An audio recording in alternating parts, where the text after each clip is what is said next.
মালয়েশিয়ায় প্রবাসী বাংলাদেশির সংখ্যা 12 লাখের বেশি, যারা দীর্ঘদিন ধরে দেশটিতে শ্রমবাজার সম্প্রসারণ, কর্মীদের অধিকার সুরক্ষা, ভিসা জটিলতা বা বৈধতার সুযোগ সৃষ্টির দাবি জানিয়ে আসছেন।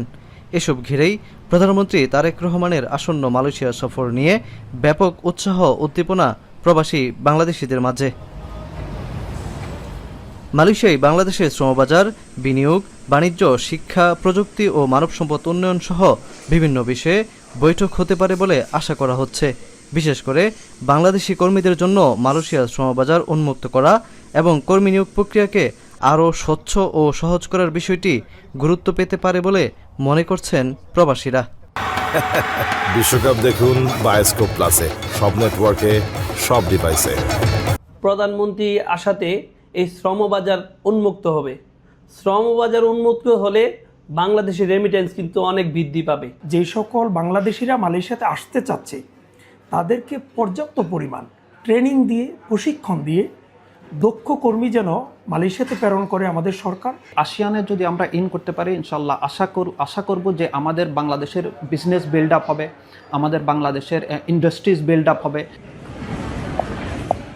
বাংলাদেশের সরকার প্রধানের সফরে মালয়েশিয়ায় অনিয়মিত বাংলাদেশিদের বৈধতার সুযোগ সৃষ্টি, অভিবাসন ব্যয় কমানো, কর্মীদের কল্যাণ নিশ্চিত করা ও হাইকমিশনের সেবার মান আরও উন্নত হবে বলেও আশায় বুক বেঁধেছেন অনেকে।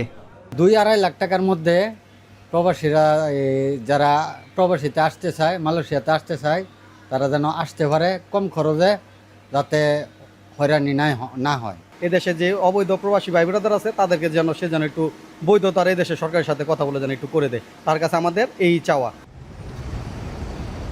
প্রধানমন্ত্রী তারেক রহমানের মালয়েশিয়া সফরে দুই দেশের সম্পর্কের পাশাপাশি প্রবাসীদের জীবন জীবিকায়ও ইতিবাচক প্রভাব পড়বে বলেই প্রত্যাশা প্রবাসীদের।